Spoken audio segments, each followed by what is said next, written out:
अपहरण और डकैती का पुलिस ने किया खुलासा। व्यापारी से बदमाशों लूटी थी 76 किलो चांदी। डकैती डालने के बाद केदारनाथ भाग गए थे आरोपी। आरोपियों के पास से 33 किलो चांदी बरामद। बदमाशों ने पहले की कैब बुक, ड्राइवर को बनाया बंधक। ड्राइवर को बंधक बनाकर गाड़ी की डिग्गी किया बंद। पुलिस ने सरगना निक्की बग्गा सहित 6 आरोपियों को किया गिरफ्तार। संयोगितागंज पुलिस ने बदमाशों से किया 35 लाख का मशरूका जब्त।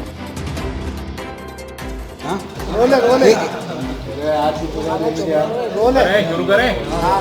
डकैती करने वाले सर एक ग्रुप के कुछ सदस्यों को गिरफ्तार किया है। क्या कुछ पूरा अपराध घटित किया था? दिनांक 3 जून की एक घटना नायरा पेट्रोल पंप थाना संयुक्तागंज क्षेत्र अंतर्गत हुई, जिस पर फरियादी द्वारा ये बताया गया कि एक गाड़ी 4 व्हीलर को उसके सामने अड़ाकर एक पेट्रोल पंप के सामने जो स्कूटी से जा रहा था उसको वहाँ से कुछ लोगों ने अपनी गाड़ी में ज़बरदस्ती बैठाया। स्कूटी में जो भी उसका पास सामान था वो सब लेकर उसको एक अज्ञात स्थान में लेकर गए और सारा सामान उसका लूट लिया गया और उसको वहाँ मारपीट करके छोड़ दिया गया। घटना की तस्दीक करने हेतु थाना प्रभारी एवं उनकी टीम द्वारा मौके पर गए। वहाँ पे सभी सीसीटीवी एवं अन्य साक्ष्य देखे गए, जिस पे घटना की तायद पाई गई। जब फरियादी से पूछा गया कि उसके द्वारा क्या सामान था, तो उसके द्वारा बताया गया कि वो चांदी का एक व्यापारी कुछ व्यापारियों से यहाँ चांदी लेके आगरा पहुँचाता है और लगभग 76 किलो चांदी उसके द्वारा स्कूटी से एक ट्रेवल्स के माध्यम से आगरा भेजी जानी थी, जिस पर से मामला काफ़ी संगीन हो गया और इस पर प्रथम दृष्टया संज्ञेय मामला पाए जाने पर डकैती एवं अपहरण का मामला पंजीबद्ध किया गया।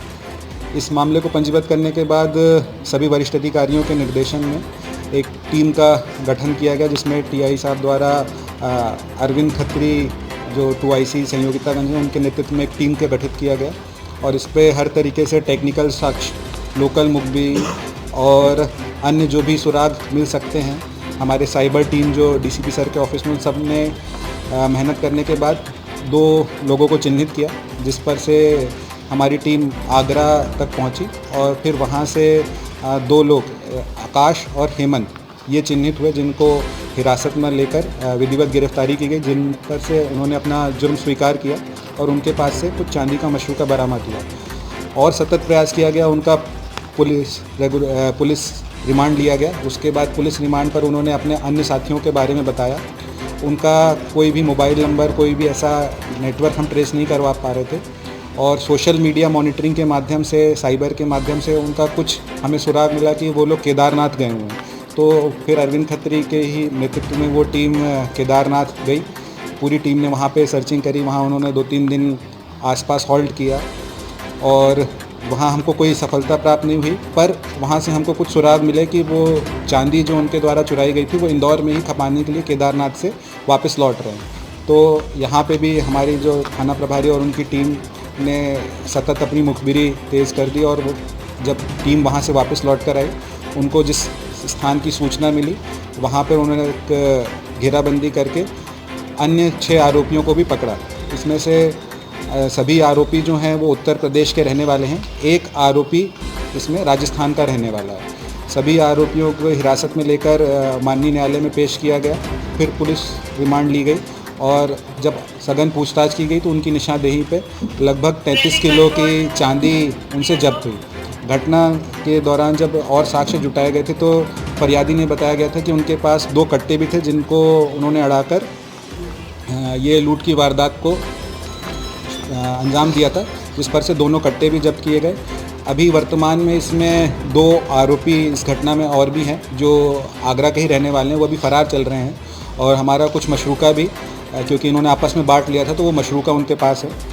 ये एक तरीके से अंतर्राज्यीय गिरोह के तौर पर काम कर रहे थे और इनके ये सोच थी कि इतनी घटना को हम अंजाम करने के बाद अगर चले जाएंगे आगरा और आगे पहुंच जाएंगे तो यहाँ की पुलिस हमको ट्रेस नहीं करेगी, मगर थाना प्रभारी एवं उनकी टीम ने बहुत टेक्निकल और लोकल मुखबिरी का उपयोग करके इस पूरी घटना का पर्दाफाश किया। सर, आपने बताया कि ये जितने भी आरोपी हैं वो इंदौर से हैं, वो ब्रिज के बाहर में हैं, तो इनको घटना कहाँ से मिली थी कि उसके बाद इतना बड़ा चांदी? इसमें बेसिकली जो फरियादी हैं उसका एक प्रेमपाल नामक जो हमारा ट्रांसपोर्ट कुरियर सर्विस का काम करता है, वो इंदौर से लेके चांदी आगरा पहुंचाते हैं और फिर वहाँ से आभूषण बनवा के यहाँ बुलवाते हैं।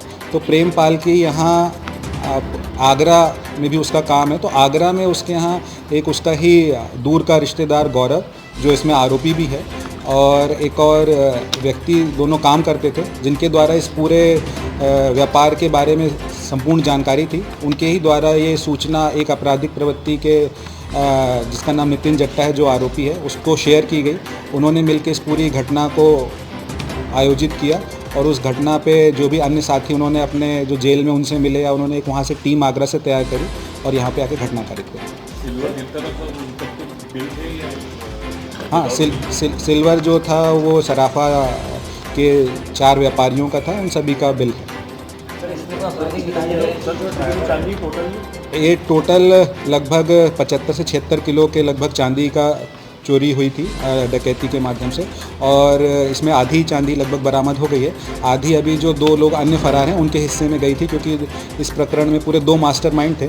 तो एक मास्टरमाइंड और उनकी टीम पकड़ा ली गई है, जो दूसरा मास्टरमाइंड है उसके लिए हमारी टीम अभी भी प्रयास है। सर, इनको अपराधी की जो ड्राइवर है उसका इन्होंने किडनैपिंग कैसे किया था? क्योंकि बता रहा हूँ उज्जैन लेके गए थे तो रास्ते में ये जो इनका एक ही मॉडस ऑपरेंडी थी कि क्योंकि बाहर से आए थे तो यहाँ पे आके स्थानीय स्तर पर इन्होंने अपना आपको बताया कि हम दर्शन करने के लिए उज्जैन आ रहे हैं। एक कैब ड्राइवर को उन्होंने रोका और उससे उज्जैन जाने के संबंध में बातचीत करी। उसको लेकर ही आधे रास्ते उज्जैन तक के गए भी। फिर इन्होंने अपनी मंशा जाहिर करी और क्योंकि इनके पास कोई लोकल वाहन का उपयोग नहीं करना चाहते थे ये यूपी का ताकि नज़र में आए, तो उन्होंने उस कैब ड्राइवर को ही बंधक बनाया और उस कैब का ही पूरा घटना में उपयोग किया। सर, ये जो व्यापारी है जो चांदी बेचता है, ये किस माध्यम से चांदी बेचता है? तो इसमें जीएसटी और सीजीएसटी का नहीं? ये व्यापारियों का आपस का लेन देन है। ये यहाँ से चांदी की सिल्लियाँ और ठोस चांदी भेजते हैं और आगरा में जो कारीगर रहते हैं उनसे आभूषण के रूप में इनको बनवा के वहाँ से मंगाया जाता है। अब जो भी इसकी और जो जीएसटी और एसजीएसटी के संबंध में जो जांच है वो अग्रिम आगे जांच में की जाएगी।